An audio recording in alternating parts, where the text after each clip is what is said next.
On this episode of That One Movie Podcast, we have two movies we're going to review for you today. Yes. Kung Fu Panda 4 and Anatomy of a Fall, the final Best Picture nominee that we need to cover. We will review both of those. We'll start off spoiler-free, so, should we go to this movie or not? If you're trying to decide that, you can listen to that section. And if you've seen the movie, stick around for our spoiler reviews for each one. Again, you can use the time codes down in the description to jump to whatever review you want to go to, or stick around for the whole show, because beforehand we have some news from the world of entertainment that we're going to talk about. Holden, what are some of our stories this week? Yeah, so we're going to talk about the trailer for The Wild Robot, as well as some news about the Super Mario Bros. Movie sequel, as well as some new Beatles movies that are in the works. All right, sweet. Again, use the time codes down in the description. Jump to whatever you want to listen to or enjoy the entire show. We'll hang out with you. I'm Jimmy Youthy. I'm Holden Sutter. And it's time for Tom. Tom.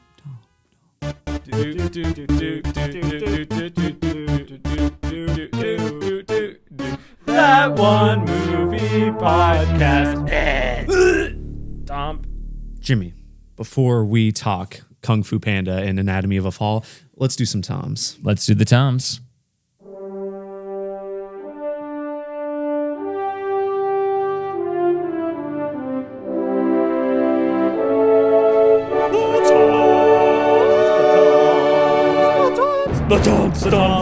The Toms.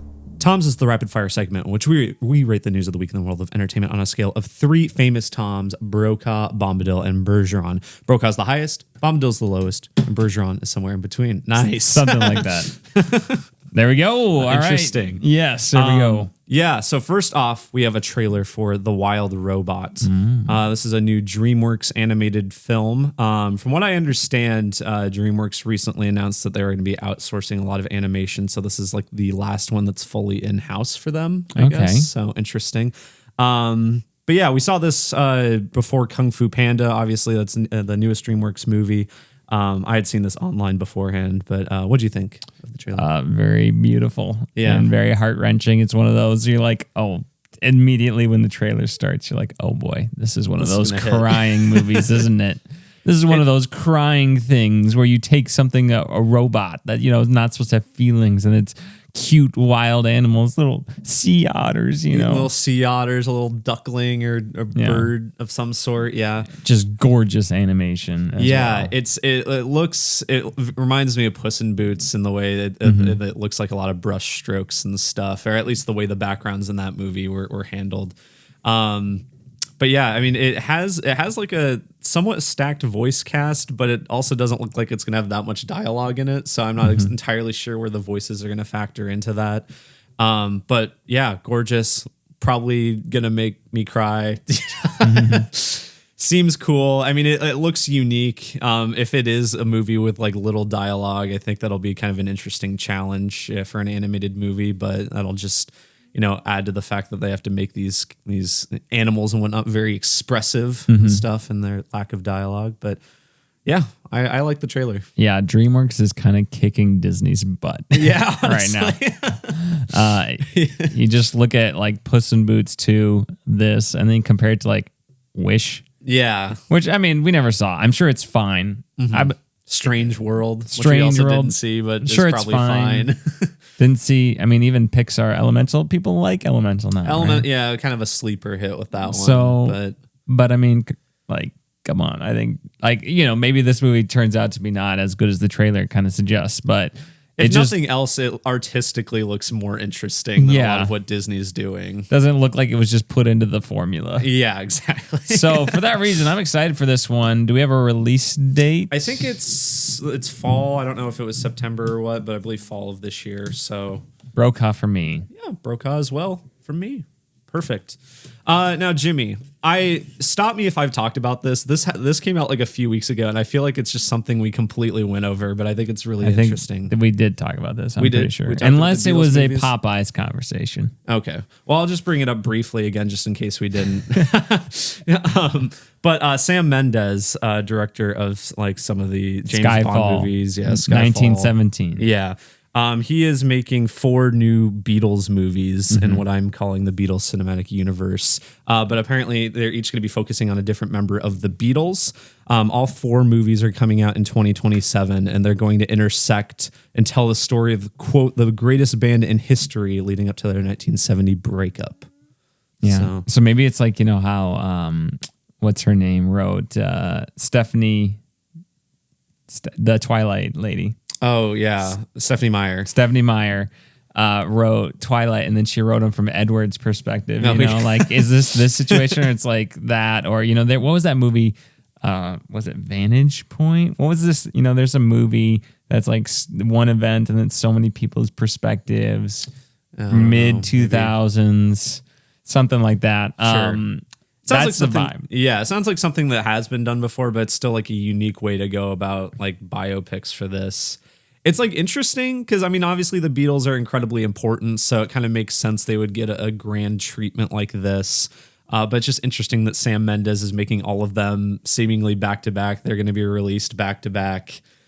I don't know how exactly they're going to make it so it's like interesting and not just showing the same things over and over again in each movie. I hope there's like Paul McCartney's like looking at the sidewalk and he sees like a beetle crawling across. He's like, that's it. That's the name of our band.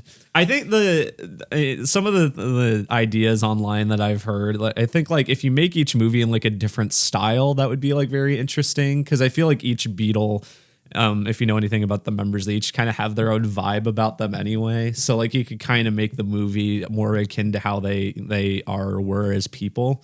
It'd be kind of interesting, but I don't know.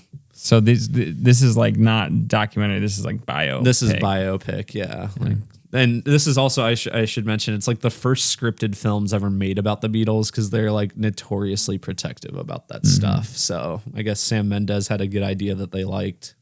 So, yeah, Peter Jackson. I wonder if he's like, hey, Sam Mendes, get off my turf, man. Yeah, right.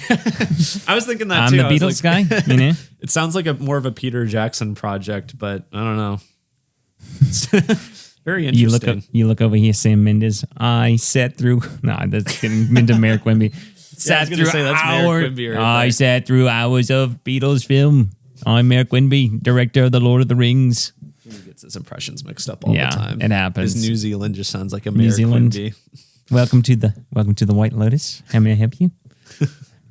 The Bergeron. I don't know. The Beatles. I guess I don't. I've never cared enough. I obviously like the Beatles because I'm a human. Yeah. But I've never like cared enough about the Beatles and their music to really dive into what their life was like. I think John Lennon was shot. Yeah. I think they all have like pretty interesting lives. I think like they all have very interesting perspectives regarding the Beatles. Yeah, I think it'd be interesting. And I like the Beatles a lot, so I'm going Brokaw. I'm very curious to see what comes of this. Do we get an Avengers-style Beatles movie then? Yeah, well, that's what I'm like. It seems weird to have these 4 movies and not have just like I don't know. I guess if you have it from our 4 perspectives, maybe you don't need a full Beatles movie because you're just going to be getting all 4 Beatles anyway. Yeah, we need an Avengers movie for the Beatles. But anyway.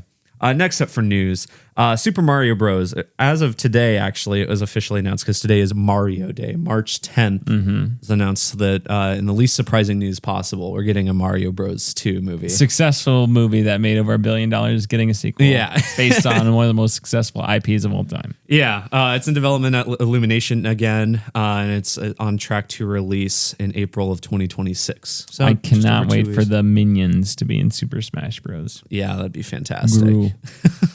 It seems weird that they aren't seemingly building to a Smash Bros movie, but I don't think you necessarily need that. I don't know how you would do that with the Grinch. Yeah, the Grinch. What else is are those the only things that are in Illumination? The Grinch, Despicable Me / Minions? No, they I think they did the Lorax, which is also Dr. Seuss. They did that Migration movie earlier this year. Oh yeah. There's some obvious ones I'm forgetting. What else am I forgetting about Illumination? Illumination. I just think of that little Studios movies. Movies. Let's see what we got. Hop. Oh yeah, the Sing movies. Secret Life of Pets. Yeah. There you go. Just a bunch of all mediocre bangers. movies. top. I did not realize that movie existed. I vaguely remember that being a thing. Yeah, that's like early Illumination. That's the only like partially live action movie they made. It's partially live Yeah, action. it's like live action mixed with animation. Weird. I'm pretty sure James Marsden from Sonic is also the live action guy in that movie. So just kind of funny. He's also the live action guy in Westworld. That's true. That's One true. of many. One of many. Yeah. That's live action show. Whatever, Bergeron. That first one was fine. Yeah, I mean, hopefully they make it more interesting. I mean, they have the groundwork. It's Illumination though, so who knows? The animation was good. I liked, I had little nostalgic little moments in there, seeing all the things on screen. I was like, I recognize that. But other than that, yeah, it was just fine. That guy's Mario. That's sorry, I know that. Next up for news though, Maxxine, the final film in the X trilogy, coming out July 5th. This year. Oh, yeah. That's very soon. It was just announced recently that it was coming out July 5th. I guess it makes sense. It's been like filmed for a while now, but we just never released it. So that's exciting. Yeah. X, Pearl, now Maxxine. Exciting stuff. We excited for it. don't have a trailer or anything. So, No, we'll other see. than the little teaser that was it at the end of Pearl. Yeah, I'm excited to see who Giancarlo Esposito plays in it. Oh, wow. He's in it. Yeah. I'm going to give it what day was it again? July 5th, I believe. July 5th.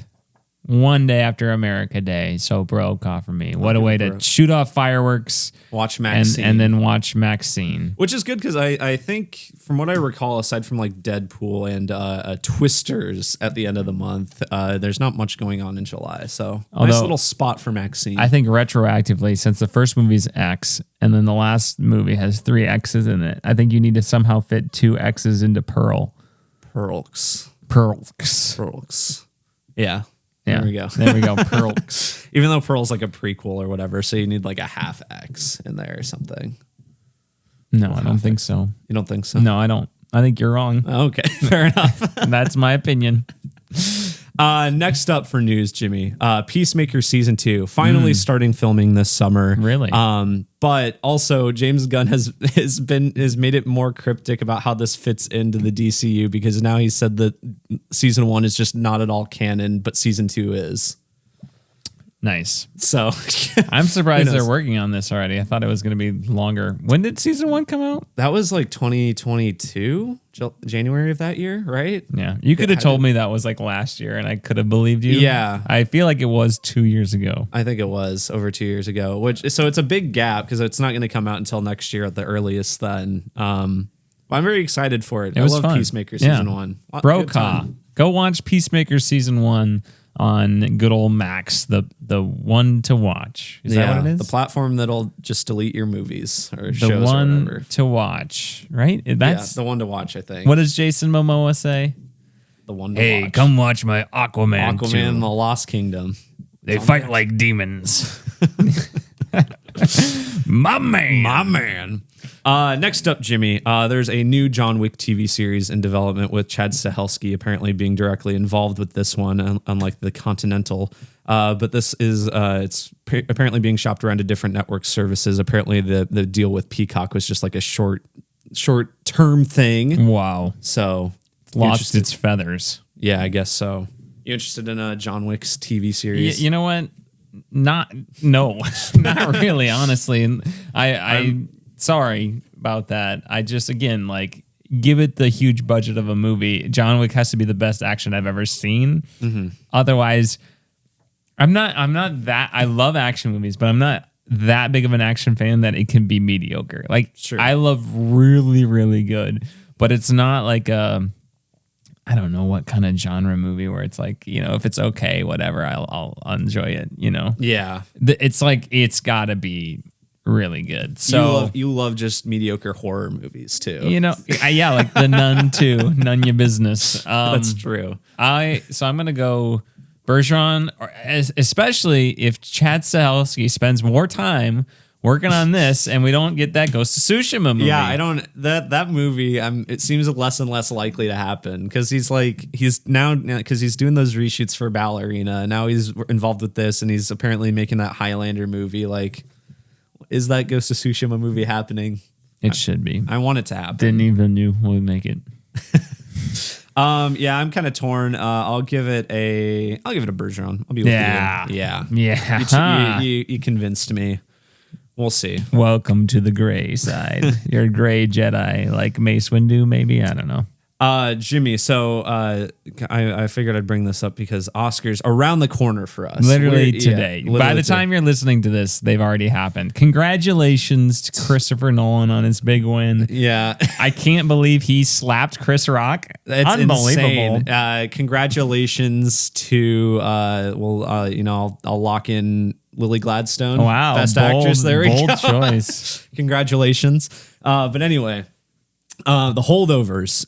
This was news from yesterday. So writer-director Alexander Payne was accused of plagiarism by Simon Stevenson, who is a writer on Paddington 2 and Luca. Supposedly, The Holdovers holds many similarities to Stevenson's unproduced script called Frisco, which Payne had apparently read several years ago, confirmed that. He Stevenson, I don't have obviously the full list of comparisons, but he sent some proof over to the Writers Guild and everything and made a public statement about it. Yeah, I don't know. Interesting. I haven't read through the similarities and everything, so I don't necessarily have an opinion on how true this is or anything, but disappointing if true. Yeah. I like The Holdovers a lot, so. Yeah, obviously we'd need to see that script and, if it's intentional or not, Yeah. I mean, if it was intentional, I don't know exactly how, credits work in Hollywood, but, you'd expect Simon Stevenson to get some sort of story credit on it or something. But yeah, I don't know how which that apparently would work. he didn't get. So, very side note, Alexander Payne sounds like a founding father name. It really does. Slap that name on the Declaration of Independence. Alexander Wouldn't Payne, be out of place, really. He fought bravely against the British. He did in the Revolutionary War at the Battle of Lexington. His name's right below the John Hancock. Yep.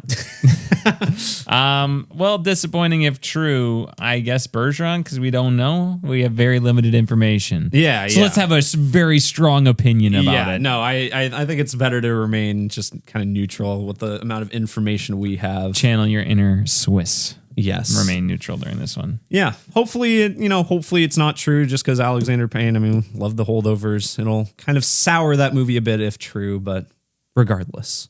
Next up for news, Jimmy. Watch Dogs, the video game that you've probably never played, right? No, never did. I haven't either, but I mostly bring it up because I'm like, there's a movie in development, but does anyone care about Watch Dogs? I don't think so. It's very weird. It's the real first next generation game, Holden.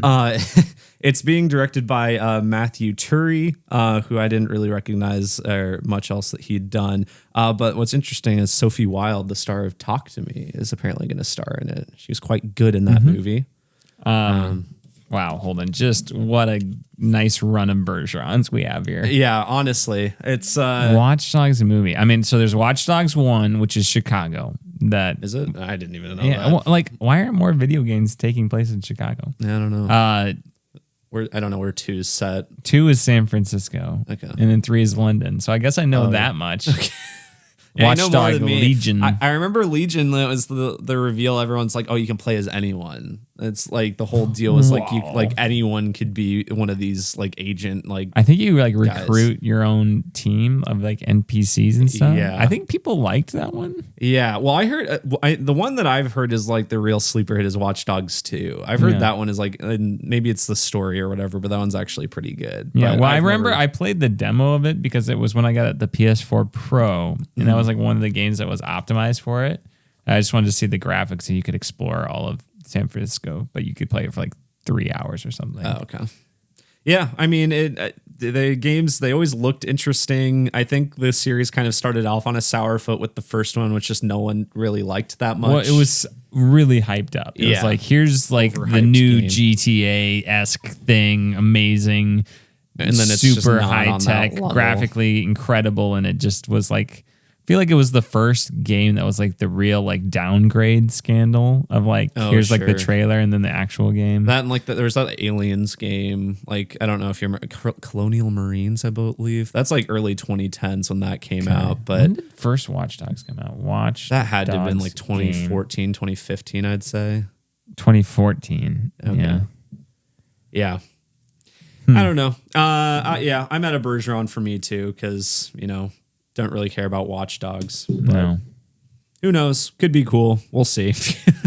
What about a dog watch? Yeah, that'd be cool. I'd have a dog watch. I used to wear a watch all the time. I kind of stopped doing that. Disappointing. Missed that.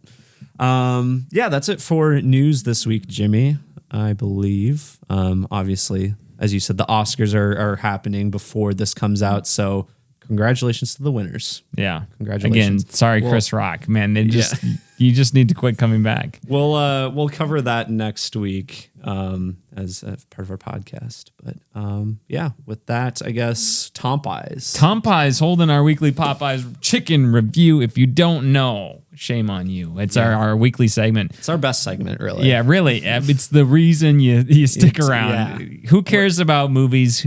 Chicken's where it's at. Yeah, here we are. We talk about, Popeyes from anywhere from like 2 to 5 minutes, and we're not sponsored by them. So we give our unfiltered thoughts. Really. Yeah. This week, first off, didn't seem like plan was to go to the movie. Then the plan was, maybe don't go to the movie because crisis mode for Holden. You want to talk about that? Yeah. So I DoorDash a lot, and so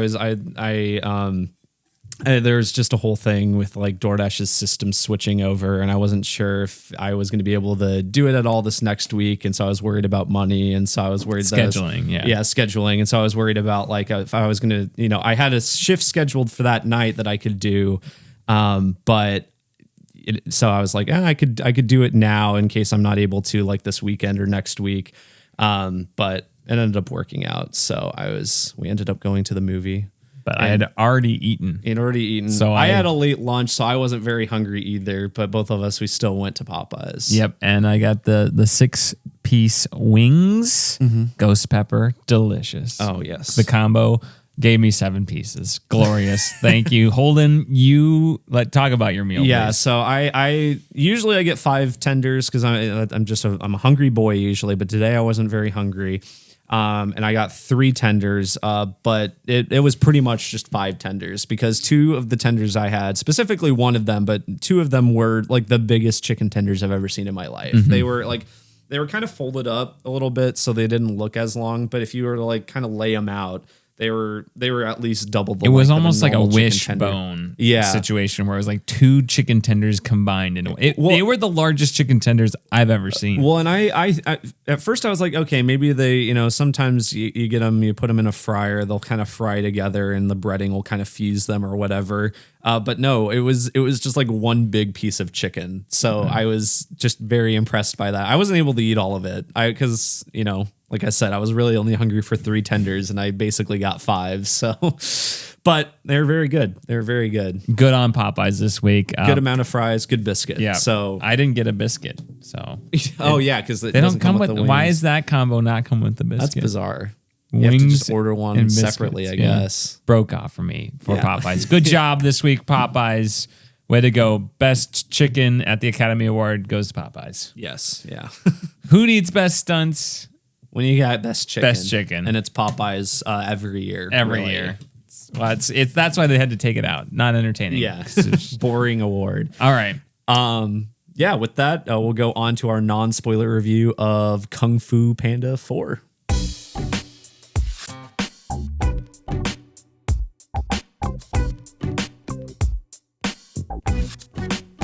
All right.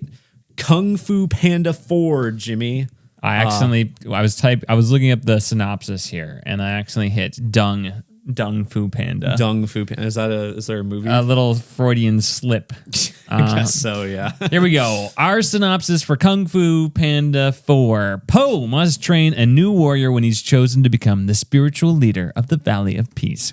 However, when a powerful shape-shifting sorceress sets her eyes on his staff of wisdom, he suddenly realizes he's going to need some help. Teaming up with a quick-witted Corsac fox, Po soon discovers that heroes can be found in the most unexpected places. Holden, this movie is fine. Yep. It is a very fine movie. So I mentioned last week I had rewatched the first movie, and over the course of this last week I watched the other 2 movies, and I think they progressively get worse, but not there's not like huge jumps. I think the first one is like 5% worse. Yeah, each movie. maybe something like that. But like, I think the first one very good, very solid. Second one is pretty close to it. It's a very interesting, has a very unique story angle, especially for a kids movie, I think. Third one, I guess, is probably in between 2 and 3 is probably the biggest gap. Still a good movie, but just more fine than anything. And this is definitely just fine. Just an average movie, really. Well, here's the good things about it. There's like a lot of really good things. I think the animation is really nice. Yeah. Really nice, beautiful animation. And I want to mention this movie has like half the budget of the other movies. Really? Yeah. Which granted, I think the voice cast is a little less stacked in this one because you take out like the Furious 5 and whatnot, which all have like all-star, voices and whatnot. You don't have to pay them. But yeah, this like, especially, given inflation and whatnot, this only has an $85 million budget. I think the last one had like 120 or something, 130, something like that. So significantly less. Yeah. So it looks quite nice. I was trying to find some sort of like you go out to eat and one person gets like a soda and the other person gets a water because it's like Jack Black and then Aquafina is like water cheaper. But I'm like, I don't know if it's not working. Yeah, no, not working. There's an idea there. It's there. It's waiting to be tapped. Trying to figure it out. So animation looks really nice. I would say like the fight scenes are cool as well. Like there's a lot of clever things done. It's exciting, fun to watch. It's very kinetic. I think in terms of the movement. I think something that the Kung Fu Panda movies have always done really well is in fight scenes is make really good use of their environments. I think that was something I noticed in this one. It's just like they're always like, and I don't know if props is the right word for an animated movie, but Poe and everyone is always making use of just everything around them. There's a lot of just bouncing off of flag poles. There's a pretty good fight in a tavern in this movie that involves, some shifting of weight and everything, as well as like just throwing food in people's faces and stuff. And I think all of the movies are very good at doing stuff like that. And it makes the fights more interesting too. Yeah, no, I agree. It reminds me of like the environmental takedowns in Arkham Knight, like where you're smashing people up into the lights or slamming their faces into the electrical boxes, non-lethally, of course, because Batman doesn't kill. So no, that stuff was probably the strength of this. I also think the score is quite good. I thought the music was quite good. Hans Zimmer and Steve Mazzaro were credited for that. I think personally, I think the previous movies are a bit stronger, but if I recall correctly, I think like John Powell did those too. Okay, John Powell of How to Train Your Dragon. Yeah, big DreamWorks composer, but Solo. Yeah, Star Wars story. Very talented composer. Yeah, whatever the subtitle is for that. Yeah, I think on the third one, I think it was him and Hans Zimmer, and now it's like Hans Zimmer and Steve Mazzaro. Well, as we now know, Hans Zimmer apparently steals all the music. That's like the huge thing, the headline that's going around everywhere. Yeah, he has his like interns do a lot of the work, and so maybe that's who Steve Mazzaro is. He doesn't have a Wikipedia page. I don't know. But it is very good. It retains a lot of the themes from the previous movies as well as making some good new ones. So like that. Just evil Hans Zimmer. Yeah. I thought so. Honestly, for me, action, animation, music were the top 3 highlights. Voice cast was pretty good too. I enjoyed them. Bryan Cranston's the dad. Yeah. He's like doing a not Bryan Cranston voice look. Cause I'm like, is that Bryan Cranston or is it not? I'm like, there's certain moments where it definitely sounds like Bryan Cranston, but when he's just kind of doing like his, normal talking, it sounds more like him. But yeah, there's certain parts where it doesn't. And I mean, I think that's, he's trying, so that's good. Aquafina plays Aquafina. She's good. I like Aquafina. Yeah, I mean, she is I understand the annoyance of her being in a lot of animated stuff. I can understand that, but I think she's good. Like aside from like in the Little Mermaid live action movie when she was the bird. Yeah. But she's good. That was a real watered down performance. Yeah. What is going on out there? Oh, it's a little windy out there. It's definitely not getting picked up. Okay. howls in the wind, like the way I actually thought someone was like yelling. I out did there. too at first. Like, what? Yeah, that one there's some disgruntled noise. Popeyes guy. You exposed me the other week on your podcast. There's some yelling. There's some Your noise back podcast there. with a modest following ruined me. Right. What are we? We're Kung Fu Panda 4. That's what we're on talking Kung Fu about. Panda 4. Voice cast, Jack Black, good as always. I think You know who's wasted? Two people are wasted here. One of them is Viola Davis, because the villain of this movie is so uninteresting. Like, very cool idea of this chameleon who can like take other people's shapeshift power and shapeshift stuff. Just completely wasted. Literally does not do anything until the end, and what they do at the end is just so boring and just uninspired. Complete waste of a villain. Viola Davis, though, she has such a menacing presence. She was Very great. good voice for the movie. She's playing a very similar like kind of tone to her character in Ballad of Songbirds and Snakes. But I think she plays it really well. I just feel like she's totally wasted here. Yeah, which is a shame, because I think for the most part the Kung Fu Panda villains are pretty solid, especially the first two movies. The third one, once again, a little step down, but J.K. Simmons voices the villain in that movie, and he's still more interesting than this one. So yeah. The other person I think is great in the limited time they have, but it's also wasted, is Ke Huy Quan. Oh yeah, it's just like he's in it. He's very good. He's fun, and then he's just in it for like 3 minutes. Yeah, which is unfortunate. But yeah, I don't know. It is strange. They just kind of waste some of these people. But yeah, I mean, and then you have other people like James Hong's very good. Incredible. Yeah, as always. Just a very good voice. And it's so fun. It's very funny to me that he's giving his all. He's always given his all for these Kung Fu Panda movies, just of all things. But dedicated to the art, I guess. Yeah, I don't know what else about this movie. I think there's quite a few funny moments in it. I think the comedy works more than it doesn't. I think it's similar to the other movies where, as far as like kids animated movies go, the jokes that don't really land for me aren't like annoying or anything. They're just like, they're fine. But then there's like plenty of jokes that are also like pretty chuckle worthy in this, I think. Yeah. So I liked it. I think there were a couple times we laughed at the beginning. Mm-hmm. And then there were a few times throughout I laughed too, but yeah, especially at the beginning. Yeah. I honestly just this story is the part that I just like, kids movies, whatever, a lot of them are simplified, very very easy to spot plot twists. Yeah.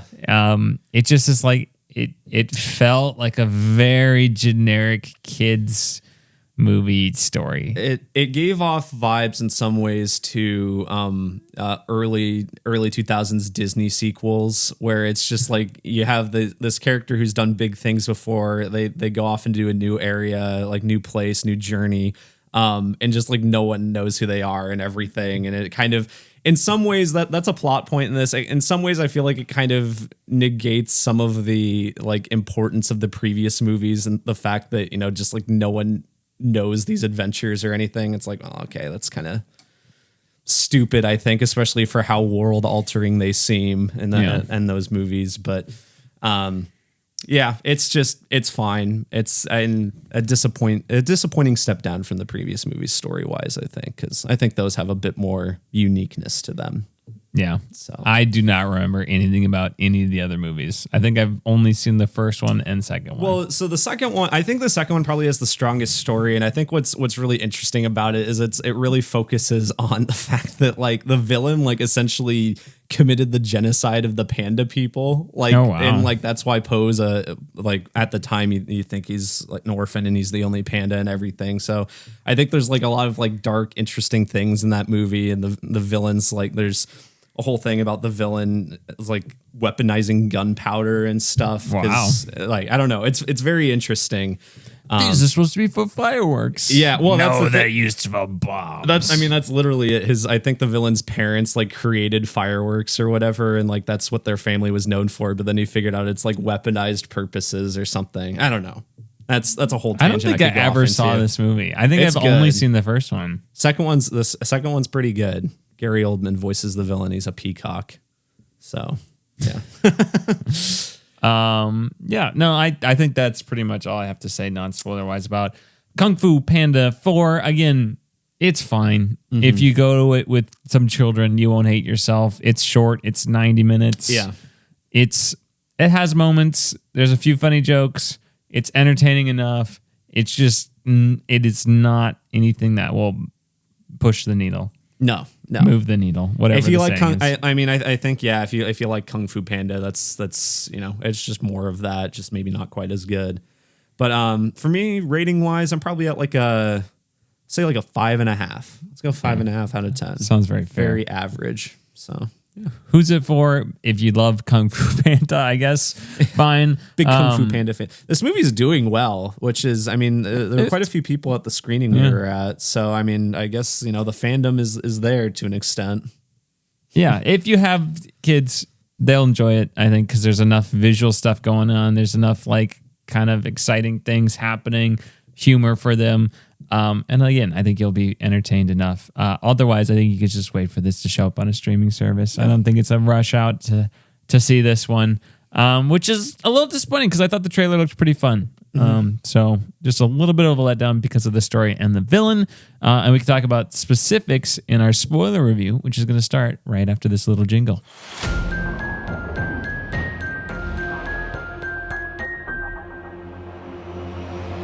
All right. Spoilers for Kung Fu Panda 4, Jimmy. I think my favorite bit was at the very beginning where it's like the sheep or ram guys. And I'm like, hey. Yeah, it sounds like them bleeding. Yeah, that was pretty funny. They're just waving at each other. Hey. That was pretty good. I liked that bit. Yeah. There was also the other bit at the beginning where he Poe's fighting that manta ray thing or whatever, and then the kids just shoot out of it. Oh yeah, it's the kids that are just in them. I thought that was pretty funny. There's a few just pretty funny moments throughout this movie. I think I'm trying to remember if I guess there's later on in the movie when you've got the whole thieves guild thing. The bunny children are funny. They're in the trailer. Ke Huy Quan and his whole group, and they're the thing if we don't do violence now, we can do more violence later. Yeah, that's a pretty good bit. Liked all that. Yeah, Poe trying to come up with wisdom. Yeah, that's a good recurring. I can't remember. There's one thing he said that I thought was pretty funny. I can't remember what it was though. In terms of that, I think story wise, Poe's his character development. I think it makes sense that this is the direction they're going with him and everything because of all things, I think Kung Fu Panda is pretty consistent in having his character kind of grow each movie and learn new things, and having him now become a master kind of makes sense. But it's just, I feel like they could have gone a more interesting route with it than they did. It's just not, they kind of take that idea and just put it on the most generic possible story, really. And it's, exactly where it's going. You're like, as soon as Awkwafina is introduced, you're like, okay, well, she's going to be the new Dragon Warrior. That's pretty obvious. Yeah. She's going to be the choice. You were taken in by some people. I was taken in by someone too. Oh, well, that's the chameleon. It's definitely not the main villain of the movie who she's going to betray, and then still she'll feel bad and then regret it, and it will all work out in the end. Yeah, it was incredible. That entire betrayal was predictable, but you also know that, she's growing to like Poe, so she's going to regret it and choose to help him out in the end and whatever. Just lame, kind of, unfortunately. Yeah.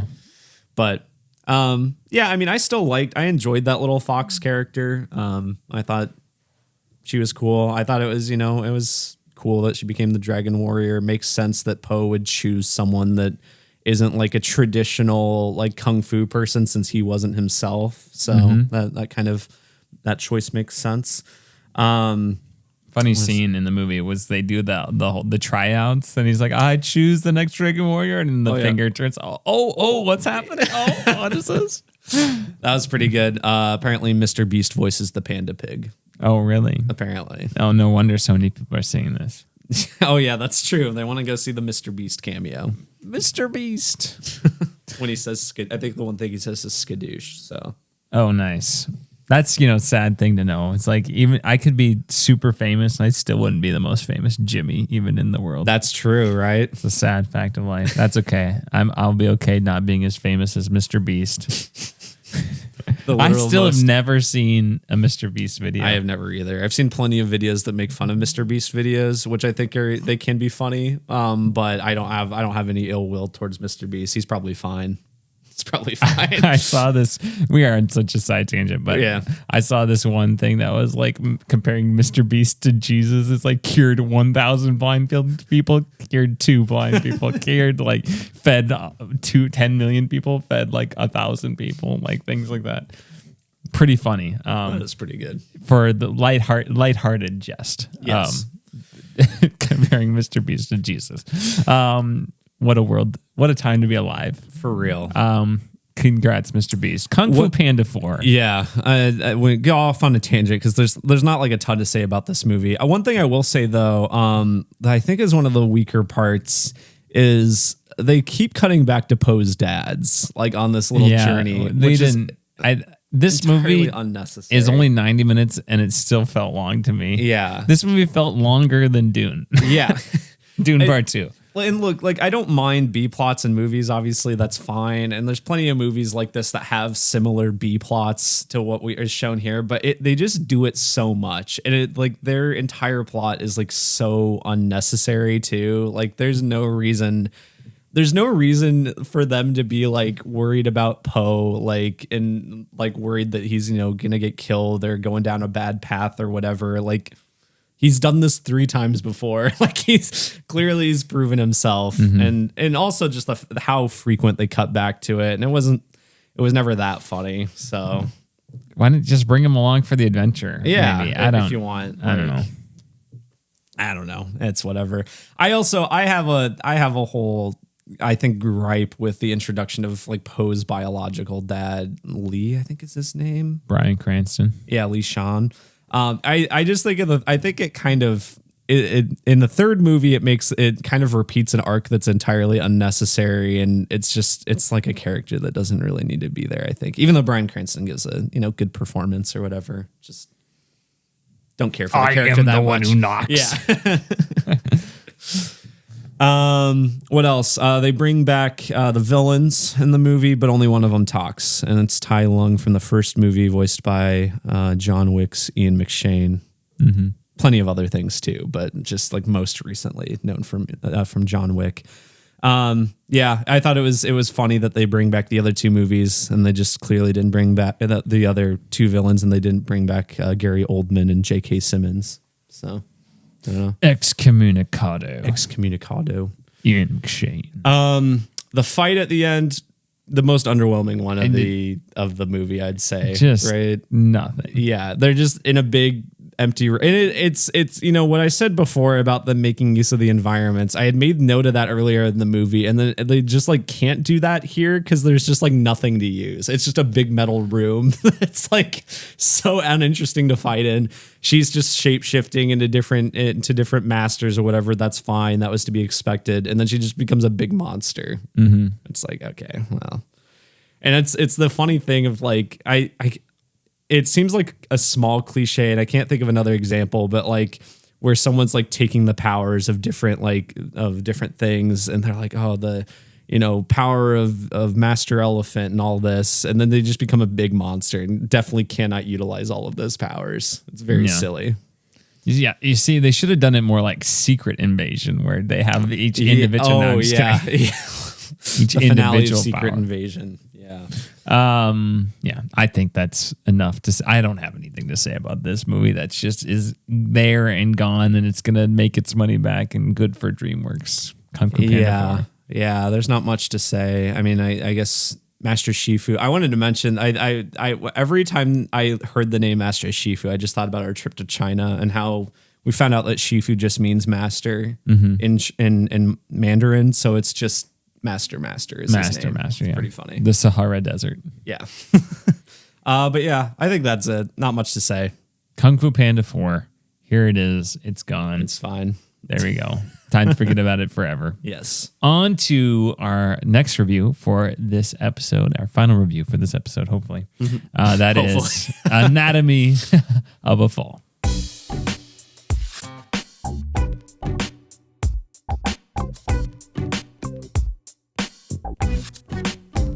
All right. Anatomy of a Fall. Do you got the synopsis ready, I'm Jimmy? pulling it up right now, Holden. Jimmy's always we got to just read the synopsis right away, and then he's not ready. Maybe if you give me time to just pull it up, Holden. Here's your synopsis. Look, there's this couple that lives in the French Alps. All right, this lady, she's from Germany. All right, she's married to this French guy. They moved back to France for them. They have an 11-year-old son, and one day, the husband is found outside of the home, seemingly fell out like of the third-story window, hit his head. Hence a fall. And he's dead. Anatomy of a fall, but we're going to have to dissect the fall. Well, yeah. Anatomy of a fall, if you will. Yes. And is there foul play involved? Could the wife have pushed her husband, or was it a suicide? Was it an accident? What happened here? And you're really dumped into this situation. There's really not. It's like you don't have any idea of what their relationship is like. You don't see them interact at all before his body is discovered, and then you are really it's mostly a character study of her, and then also her relationship with not only her husband but with her son. And her lawyer, and it's a lot of it is a courtroom drama. It's 2.5 hours. It's kind of a mystery that it fits into a lot. It fits into a lot of categories. I'd say a lot of genres. It's got a good. It's almost like if you took the movie Tar with Cate Blanchett and kind of mixed it up with an Agatha Christie kind of mystery element to it. Not necessarily like a whodunit necessarily, but like like what happened here, like a little bit of a hook of like, how did this person die, what exactly happened, and then mixing that with a courtroom drama. There's a lot of movies nominated for Best Picture that have a significant part of it set in a courtroom or legal proceeding setting. I was thinking about it. So we got Oppenheimer, Killers of the Flower Moon, and this. And that might be it, but that's still 3 out of 10. So 30. That's an all-star in baseball. Yeah. So I wanted to. I had not seen this poster. It must be the French poster. Interesting. Anatomy d'un chute. Anyway, I thought this movie was good, quite good. I don't think I loved it personally. Holden, Best Picture nominee is good. Yeah, I mean it's for me. So I think. Ultimately, what holds this back from being an all-timer for me is purely personal preference, because I won't lie, I did not think this movie was the most engaging thing throughout personally, and that's entirely personal preference. I know a lot of people were really engrossed in this movie. I'm very happy for you if you were, but there were parts of this movie where I don't know. I think it was I kind of saw where a lot of it was going by the halfway point, so I was just like, it's fine. It's good. But not necessarily for me. It is long, and there are scenes that go on for a long time. Like there's some scenes that take place in the courtroom that just keep going on and on and on and on. And I do like this movie. I think it does have a really good kind of hook to it. Like, what did happen? Did this lady do it? Did this lady not do it? And you're really kind of, what you think about her goes back and forth. And we can talk about kind of what our ending thoughts are, I guess. Yeah. With that, and I guess I don't even necessarily want to say if it's conclusive or whether or not she did do it in non-spoilers. Well, yeah, obviously. But I mean, but like if they reveal what happened, or if they don't reveal what happened. Yeah.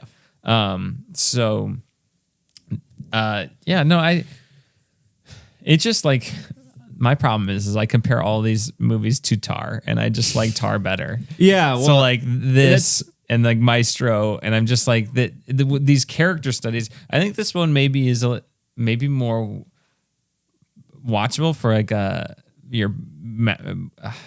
to a wider audience, just because you have that mystery element to it, where Yeah, it Tar can be is engaging. not necessarily a mystery. It's Just more a of an drama. unraveling of this person and their career. Yeah. And you start to see like the cracks in who this person is. Whereas this is like, it's like that, where you're like, okay, here's this person, and we're kind of unraveling and seeing kind of the way she presents herself, but then also kind of what she's hiding underneath the surface.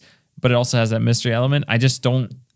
To me, for whatever, you would think that hook would make me more intrigued, and I was intrigued, but it didn't grip me the way that Tar does. And I think it's that it's so the way that this is made. And I think this is a personal preference thing too. Mm-hmm. But the way that this is made is it's like you are almost watching this from the perspective of like a juror, where you have very limited knowledge of her and her relationship, and you get more throughout it, but still like as much as the jurors get. The prosecution and defense are having to like provide evidence to the viewer too, like just as much as they are the characters in the movie. And I mean, going along with that, there's plenty of like in the courtroom of like perspective shots of like various people in the audience or whatever, that you're literally put in their shoes, or the son or whatever. Like, so that makes a lot of sense. The movie is in it's a French movie. There is subtitles, but there is a lot of English. A lot of it's English, yeah. Because Sandra Hüller's character, who of course is also the female lead in Zone of Interest. Congratulations to her for being in 2 Best Picture nominees as the lead roles, and her nomination for Best Actress. But one thing, where was I going with this? I'm completely lost now. Oh, that it was in French. It's French, yes. French. So since she's a good German, he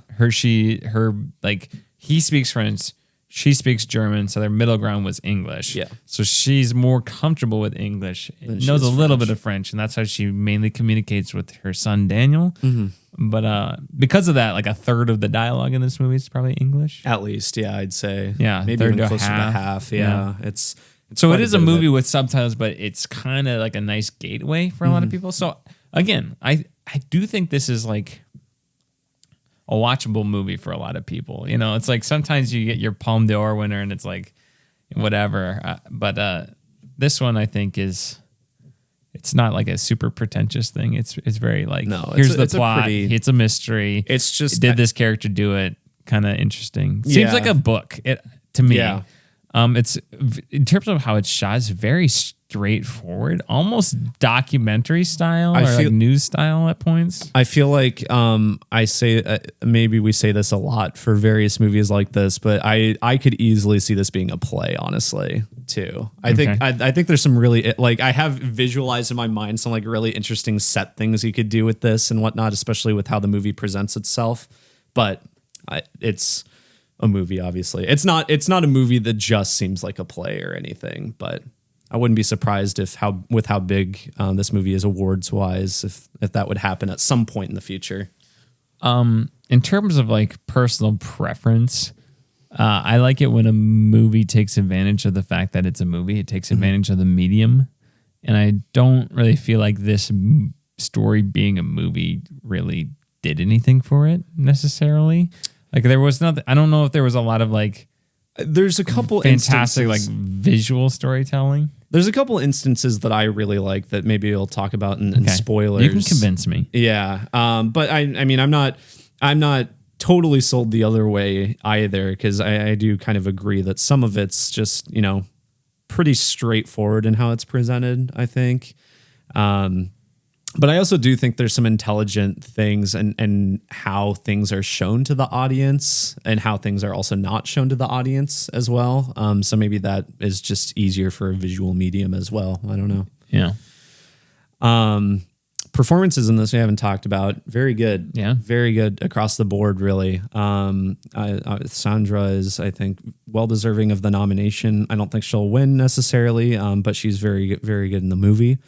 And I think what needs to work about this performance is partially just not really being sure one way or the other whether she did it. And I think there's a lot of great character moments in either direction here that really kind of throw you off. So I think that's good.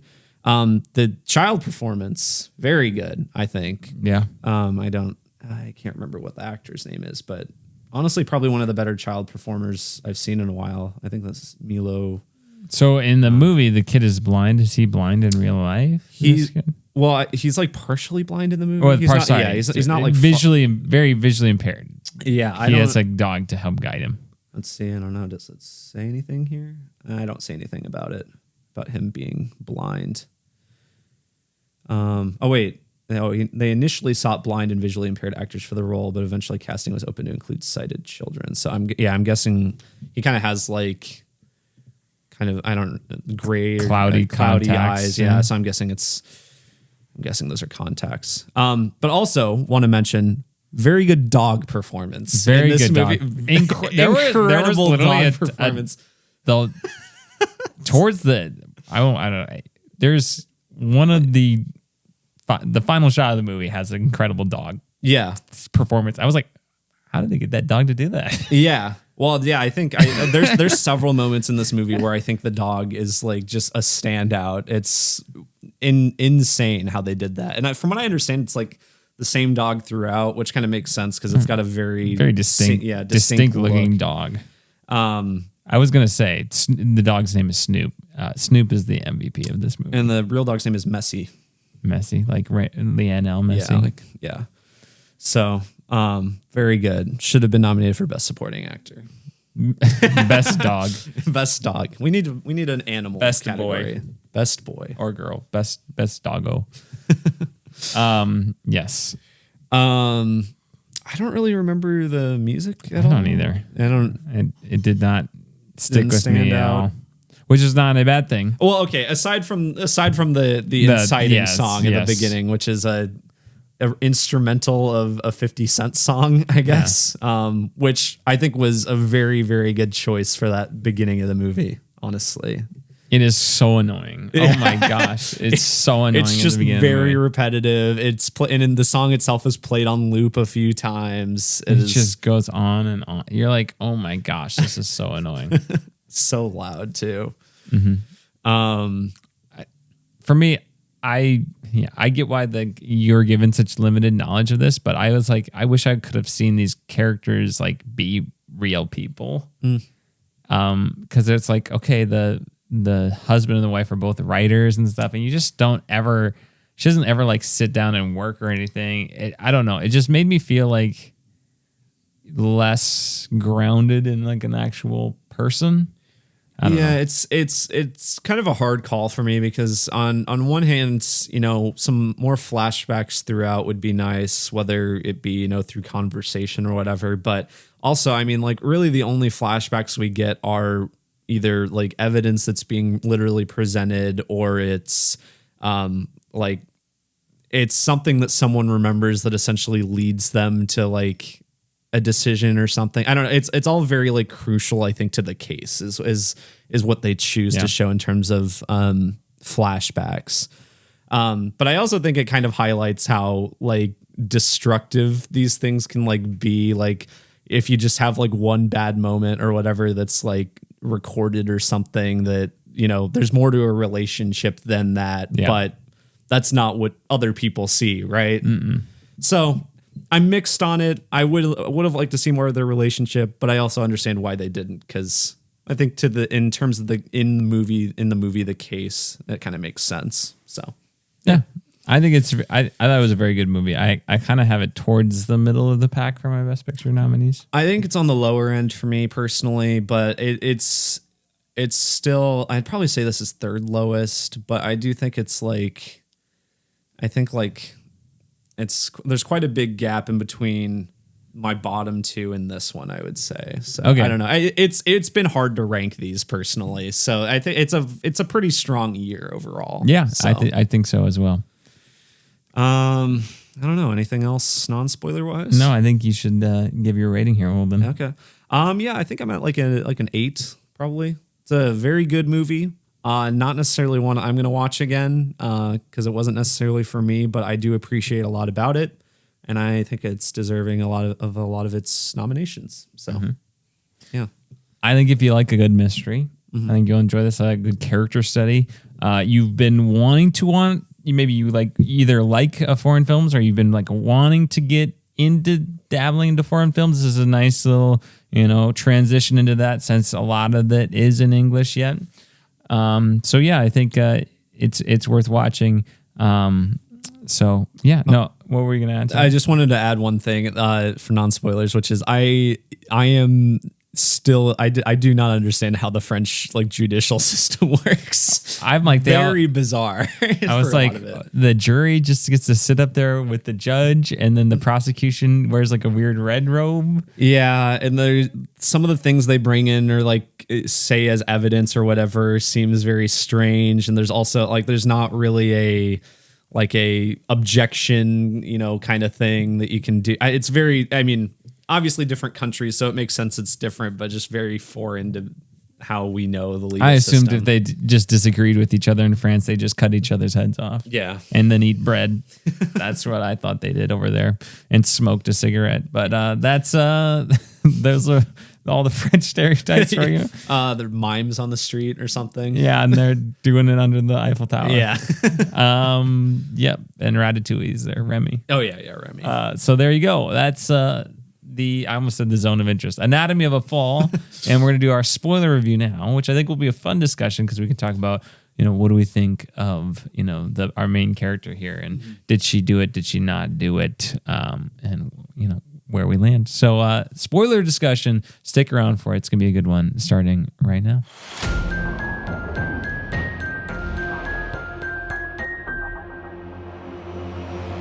All right, spoilers. Jimmy, I like how you just right before what, Holden? we went to spoilers, you're like, did she do it? Did she not do it? Did she do it? Did she not do it? Which essentially confirms that they didn't confirm that in the movie. And that they don't shoot. It literally has Dune in it, Holden. It does. Dune. What did you think? Do you think that she did it? Boy, there's the evidence is very inconclusive. For someone who is possibly innocent, she's doing a very bad job. Very bad job. An extremely bad job of looking innocent.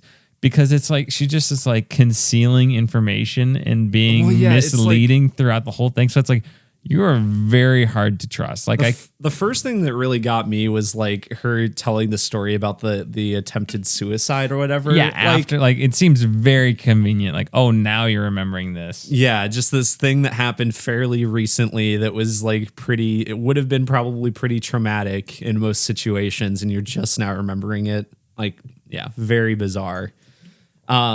But at the same time, you also have and I think part of the iffiness for me comes from the fact that I don't understand the French judicial system very well. So I'm they bring in book reports essentially to the legal proceedings, using books as evidence and stuff. And I'm this doesn't feel like evidence to me. This doesn't really help the prosecution in my eyes. So there's some stuff like that too. And also just the son, kind of going back and forth. Well, the son seems also very unreliable. Yeah. Because he seems hell-bent on getting his mother to be innocent. Mm-hmm. It makes sense. He wants to believe his mother is innocent, right? And so it's understandable from that character. But yeah, it's very strange that seemingly the end of the trial kind of hinges on his testimony. Right? Yeah.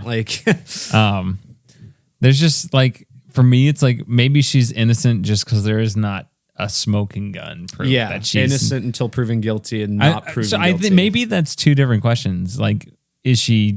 Should she be considered innocent in the eyes of the court versus did she actually do it? Oh yeah, and those are two different questions. In the eyes of the court, absolutely. I think I personally don't think the evidence provided was strong enough to constitute that, and I think there was enough iffiness. As someone who has been on a jury, personally, I'm speaking from my own legal experience, which I guess I say that as a joke, but the trial I was on, it essentially was about pushing someone out of a third story window. No, we ruled not guilty because of lack of evidence. So kind of ties in, but yeah. But in terms of her actually doing it, I feel like I might lean towards yes personally, But the movie also makes it like at the same time, the movie like makes several points to say it like doesn't really matter whether she did it or not. Like it's whether or not people think she did it. Like the lawyer literally says that at the beginning of the movie, and I think someone says that later on too. Like, but I don't know.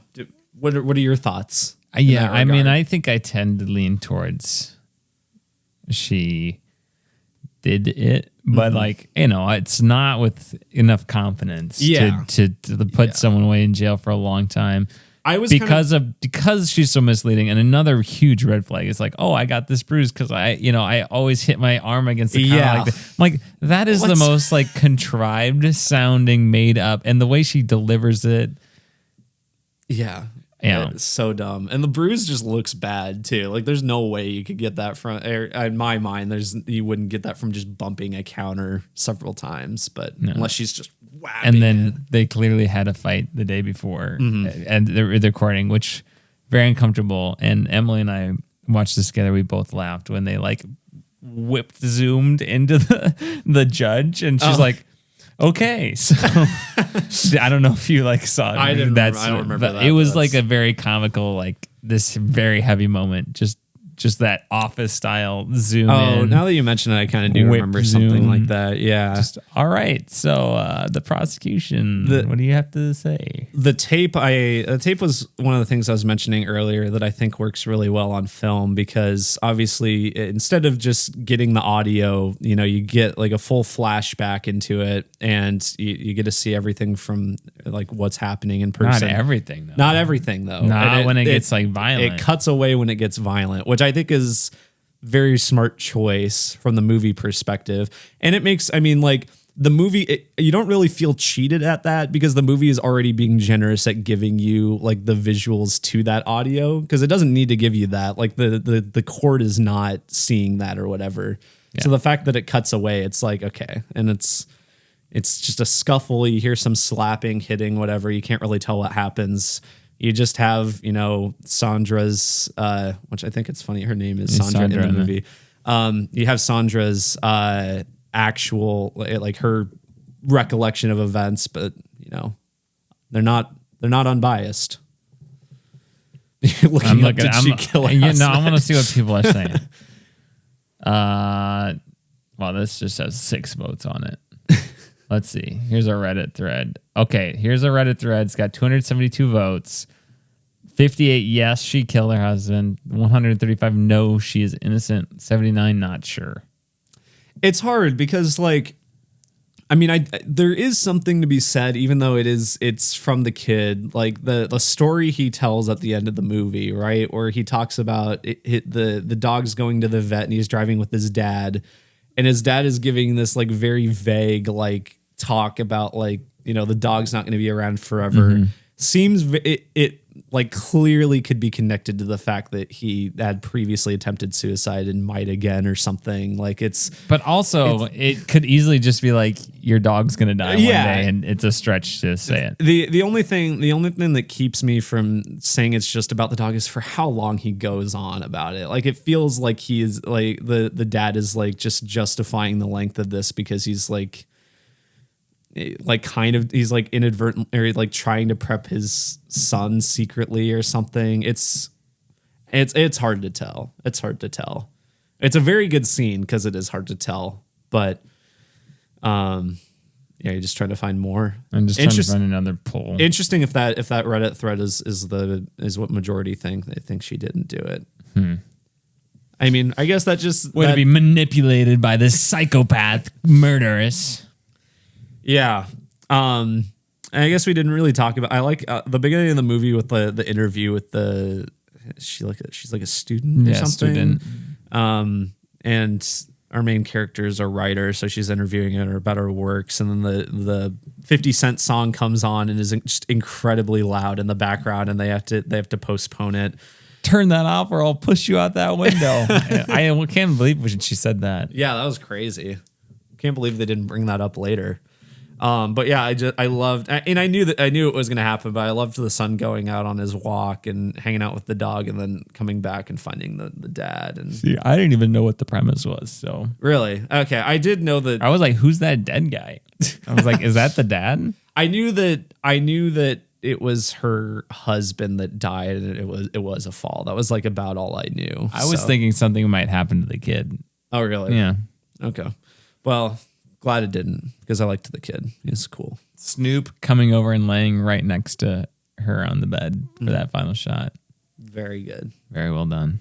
Yeah. I mean, the thing for me that got me was the dog like almost dying of the aspirin, which I was like, I don't know how you get a dog to do that in any like ethical way, right? I mean, I assume they did, because it's like a modern movie and one that seems to be pretty well documented in its production, but just incredible what that dog was doing there, because it's like it really did seem just almost dead there and hardly breathing, almost unconscious. Yeah, but he's a good boy. He's a good boy. He's a good boy. Best doggo. Best doggo.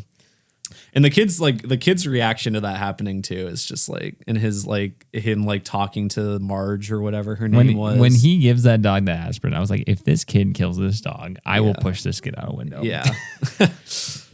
I was like, did you ever think that the kid pushed the dad out the window? No, he was on in the walk, so I guess that wouldn't make sense. No. I see. I had previously I had seen jokes online about like somehow the dog did it or the kid did it, so I was expecting there to be like a possibility of that being like, even though it's very unlikely for it to be possible. But no, he's dead when they get back. So unless somehow they missed the body when they left, like that wouldn't make any sense to me. Yeah. Did you think the kid was going to jump out the window at all? No. When he goes up and looks out. Yeah, no, I think he was. I think he's just trying to figure stuff out for himself and trying to think through the whole possibility of the suicide and whatnot. The blood splatter. Yeah, so unlikely. Yeah, it's much more probable that it happened at the top. Mm-hmm. So I'm just saying, this lady killed her husband. And got away with it. I really liked that whole part of the movie where they were, they dropped the fake body out the window to try to test it and everything, and they kind of had like the computer simulation in the courtroom and everything, and I liked all that, just trying to figure out the likelihood of it all happening, and yeah, it is a lot more likely that there was some sort of collision at the top at the very least. So I don't know. Mm-hmm. Very painful fall. Landing on that shed, oof.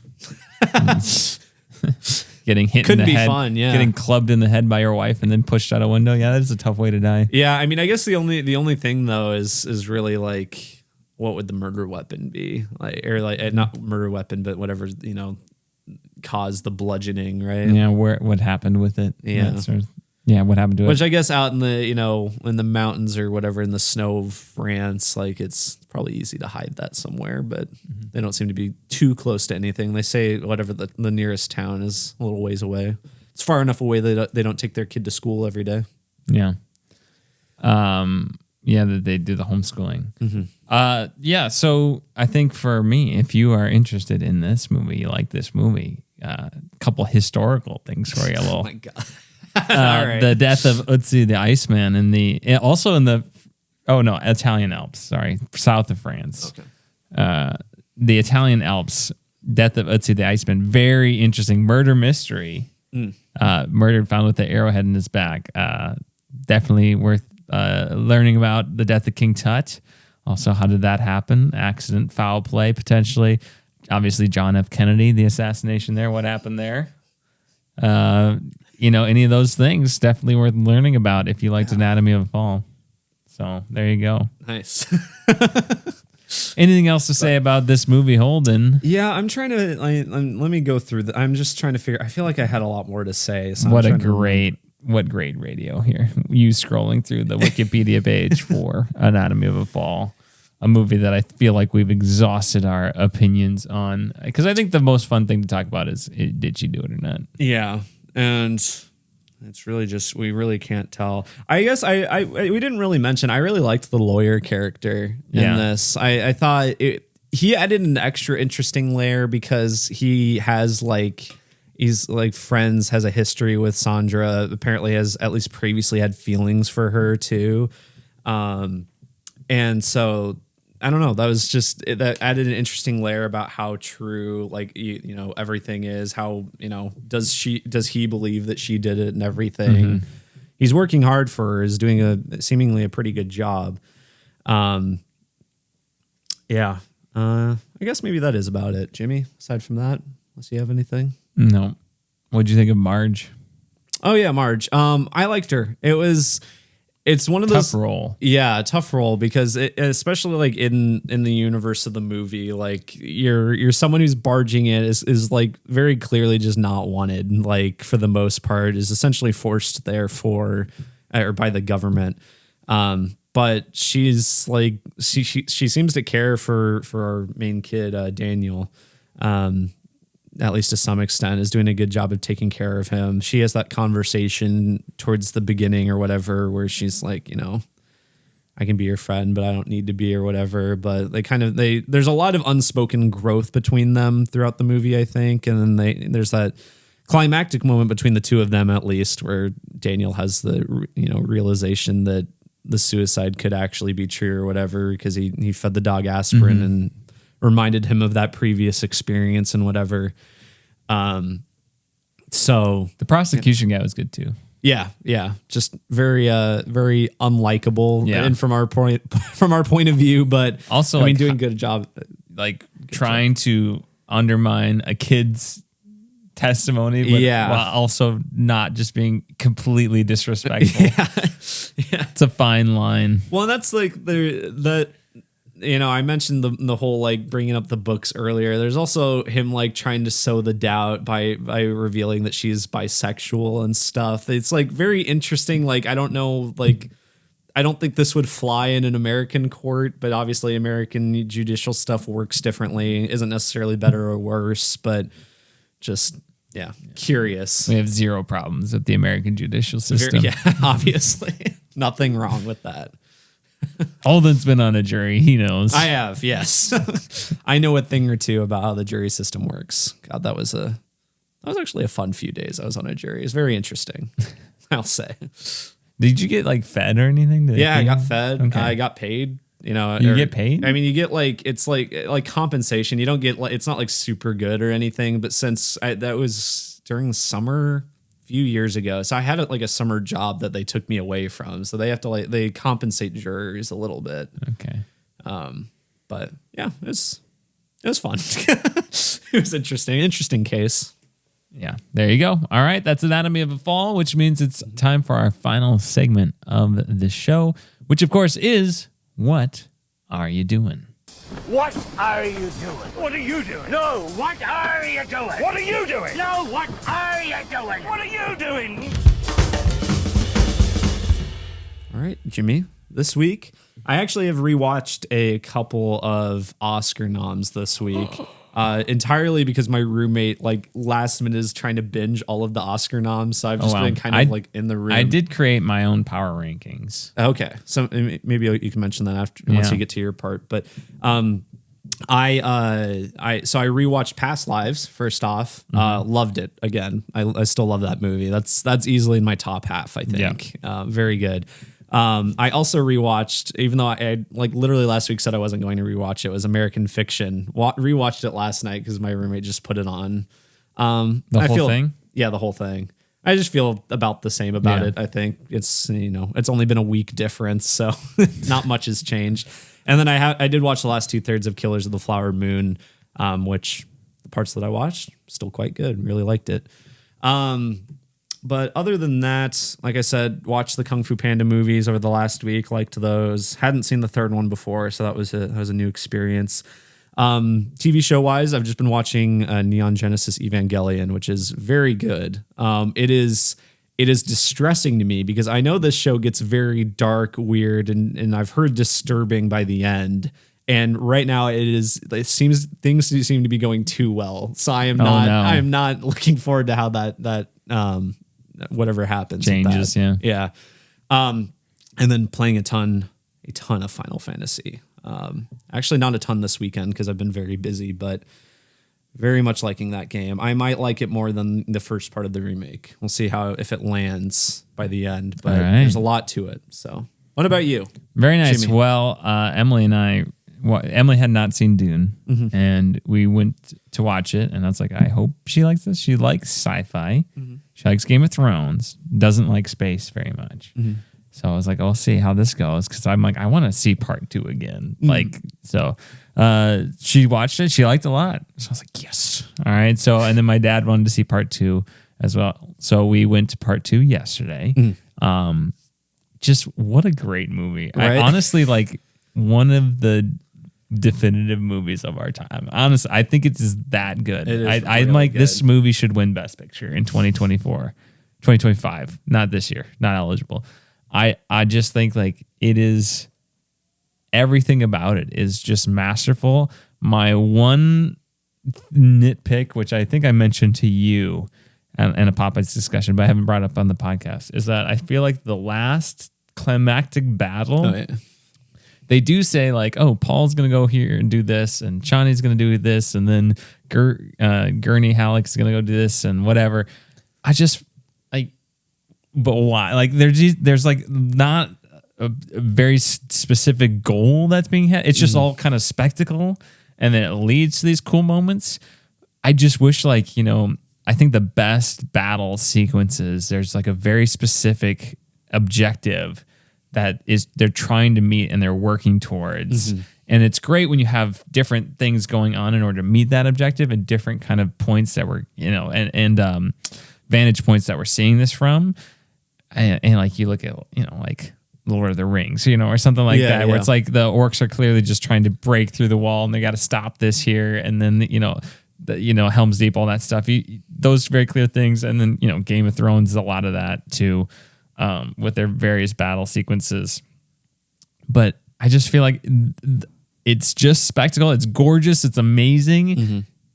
I feel like it would just even go that much better if you just added 10 minutes to that, and just because it's so brief. I mean, it's the coolest thing you ever see. There's these sandworms coming out and they're taking out the Sardaukar. It's amazing, and it's 2 minutes and it's done. Yeah, and then they're kind of the resolution aspect of that towards the showdown that takes place at the end. And otherwise, I think that's just such a good movie. And because of that, I have started to listen to the Dune audiobook. Oh, nice. And I'm about 2.5 hours in. It's like 21 hours or something. And very interesting. It's very well written, I think. And I'm thank goodness the movie has come out, because I'm like, I would be so lost with all the new words and stuff. And like I'm really enjoying it so far. There's already a couple changes. I'm like, oh, that's an interesting change from the book to the movie. And just really, really enjoying it. So I am tempted to read or listen to Dune Messiah before the next one comes out. Yeah. But I'll probably hold off, but I'm it's hard. toying with it. We'll see how I like how the rest of the first book. But otherwise playing just a little bit of Plague Tale, and chipping away at that. Otherwise, that's what I've got this week. Holden. I should have mentioned also that the new season of On Cinema finished, and I finished that. It's very funny. And the live Oscar special that they do every year is tonight. And unfortunately, like last year, we have prior engagements, so I'm not going to be able to watch it live. But I'll watch it probably tomorrow, because it's going to be pretty good, I hope. But otherwise, next week we're going to be doing Oscars, talking about the Oscars. And our favorite movies of the year. I hadn't talked to you about it. I was thinking, because it's a listener request, and I'm interested. We're at peak Dune fandom. Should we do the David Lynch Dune? We can see. We'll see how much time we got. I'm tempted. Yeah, I have seen like clips of it on YouTube. I have lately. too. I've seen a lot of clips going around, and it would be kind of fun. Yeah, maybe. Where it's peak Dune popularity right now. That's what I was thinking. Maybe, but. Maybe. For sure, Oscars and our favorite movies of the year, if nothing else. But if you want to leave us a request, you can do so by leaving us a 5-star review on iTunes, or email us at tompodcast@gmail.com, or donate to our Patreon. And I believe that's it. Should I do my best picture rankings now or neave week? Save it for next week. Let's save it for next week, because then I can do mine too. There we go. Sure. So wow, keep you on your toes there. Quite the cliffhanger. There we go. That's it. Until next week. Congratulations again, Christopher Nolan. Again, apologies, Chris Rock, getting punched in the face by Christopher Nolan, the man who has a very punchable face himself. Yes. The irony there. In the meantime, though, until we talk to you next week, adios pantalones. Love you.